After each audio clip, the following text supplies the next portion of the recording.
കുളിച്ചോന്ന് കുളിച്ചോന്ന് ചോദിക്കുന്നോണ്ട് എന്താ കുഴപ്പം? കുട്ടി കുളിക്കാറില്ലേ? കുളിക്കുന്നോണ്ട് കുഴപ്പമില്ല, പക്ഷെ കുളിച്ചു കഴിഞ്ഞാൽ എന്തോ ഇടുന്നേന്ന് ചോദിക്കുന്ന ഇച്ചിരി കുഴപ്പമാ.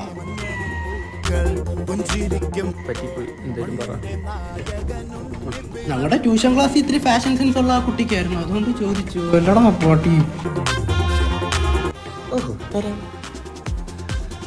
രാത്രി വന്നാ ഡോറ് തുറന്ന് തരുമോന്ന് അച്ഛനെ കാണാൻ. അയ്യോ ചീറ്റല്ലേ, അവിടെ നിന്ന് പറഞ്ഞോ എന്തേലും ഒന്ന് പറയട്ടോ. ഇന്ന ഒരു സത്യം പറയട്ടെ, കണ്ട അപ്പൊ എത്ര നേരം പറഞ്ഞ കള്ളമാണ്. ചുമ്മാ എനിക്ക് വേണ്ടിയിട്ടാണ് ഇവ അങ്ങനെയൊക്കെ ചോദിച്ചത്. എനിക്ക് രമ്യനെ അത്രയ്ക്ക് ഇഷ്ടമാണ്. എനിക്ക് രാത്രി ചെല്ലാൻ വേണ്ടിയിട്ടാണ് ഇവൻ ഡോർ പറഞ്ഞിട്ടോ എന്നൊക്കെ ചോദിച്ചത്. ഇല്ലടാ മോൻ്റെ പോലെ അത്ര ചെറിയ കാര്യത്തിന് നീ അവനെ സംശയിച്ചല്ലേ? വേണ്ട, കഥ മാറി. അനിയങ്ങ് വന്നാണ്. നിനക്ക് ഇതിന്റെ ദിവസക്കൂലിയോ മാസക്കൂലിയോ? അല്ല, ഇതിന്റെ വകുപ്പ് അങ്ങനെ എല്ലാ പെണ്ണുങ്ങൾക്കും കിട്ടുമത്? ഞാൻ ശരിക്കും ഇറങ്ങിയുള്ള വിടത്തില്ല. 4 മീനെ സംശയിച്ചു.